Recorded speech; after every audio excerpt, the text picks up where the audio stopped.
Rayonumuzun başçısı Rafi müəllimə, Ramil müəllimə xüsusi təşəkkürümü bildirirəm ki, bu cür gözəl bir kitap festival bayramına girişmişik. Deyir, sözün kanadları var, kuş kimi ince ince, dünyada söz olmasa neye gerek düşünce? Heç kəs otura bilməz sözdən yuxarı qatda, dövlətimiz, mülkümüz ancaq sözdür həyatda. Eşq olsun, gənc, fəal, tədbirən təşkilatı işində xüsusi zəhmət çəkən Elçin müəllimə, değerli Elçin müəllimi alqışlayın. Həqiqətinizə qocalım mən aldan, heydən düşüncə, mənimlə həm fikir, sirdaş olub gələm, qələmlər içində sən baş ol gələm. Dünyanı qaynadan sazı ver mənə, demirəm zirvəni tazı ver mənə, sadəcə mənimlə yoldaş ol gələm. Deyir, çöllərə keşik çəkən, çöllərə keşik çəkən vətənimin quşları, bayramınız mübarək.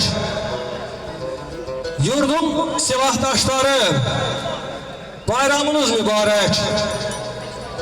Başı quluda çatan, dumanda səndə yatan, şəhid qanına batan Şuşanın sal daşları,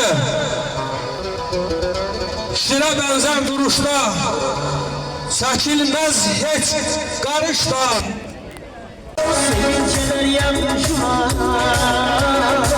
aygın senin gözlerini.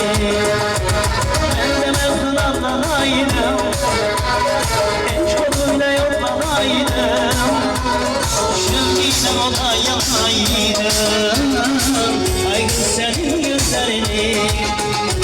Ben de mevzun anlanaydım, genç koluyla yollanaydım, şevkiyle ola yanaydım, aygın senin gözlerini. Ben de mevzun anlanaydım. Sizleri sevme kalpten salamlayıram. Salam olsun kitap severlerimize.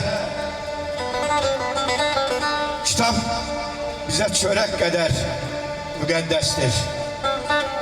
Eğer çörek bizim maddi tələbatımızı ödeyirse, kitap mənəvi tələbatımızı ödeyen əvəz olunmaz bir nimətdir. Ben isterdim bundan istifade edip bir şiir diyeyim. Adalet müəllim saz deyip, söz deyip yaranmışlardan. Axı saz üstə, söz üstə köklənmişik biz. Qabarını qopartmağa tələsmə.